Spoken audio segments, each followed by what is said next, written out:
Hello, and welcome to Ask the Professor, a crowd-supported, crowd-driven feature where we answer your questions on political philosophy, culture, economics, history, all the things that matter to us in our life together as citizens. And today's question comes from Janine, and she's asking about something Jordan Peterson thinks. And I would happily put Jordan Peterson on camera, but since he's not in the room, I'm just going to answer for him. I'm going to tell you what I think is probably the answer based on having heard him talk about it, and then you can ask him.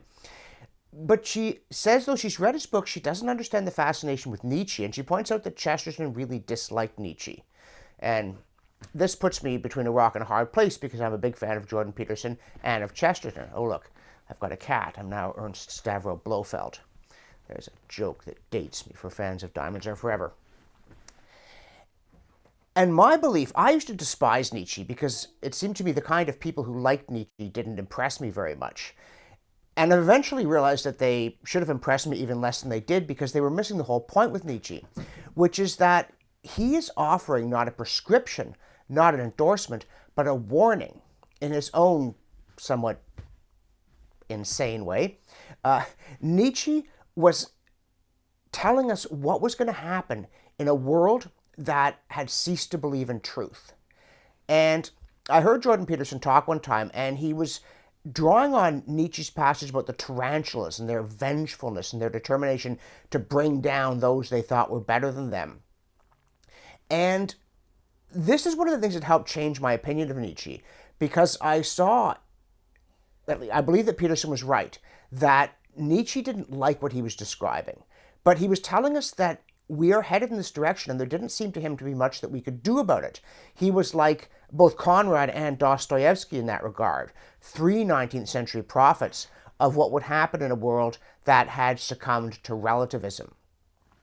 Now, I hope that there are things that we can do about this, and I think that Chesterton was denouncing the doctrine of relativism when he took aim at Nietzsche. As I've often said, there may be quicker ways to make a fool of yourself than to argue with Chesterton, but there aren't many more reliable ones. So I hope that I'm right in believing that Chesterton was attacking the ideas that Nietzsche was outlining, not attacking Nietzsche for telling us that these are important ideas.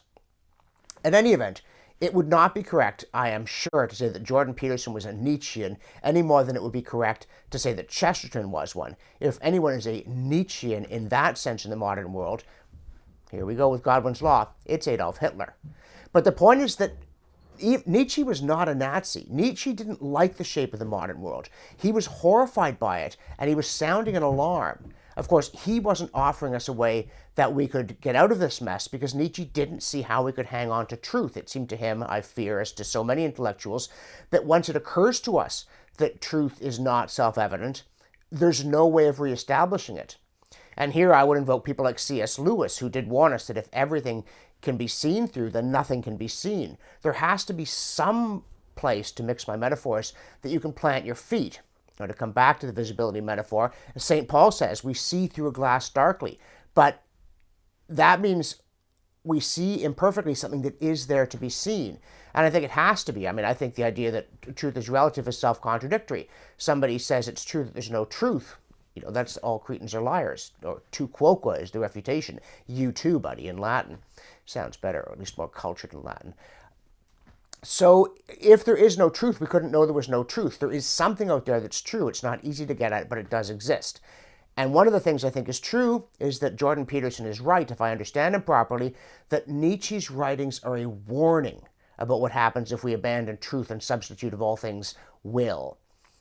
Not, by any stretch of the imagination, an endorsement of this result, simply an urgent alarm about what it will be like if we do it.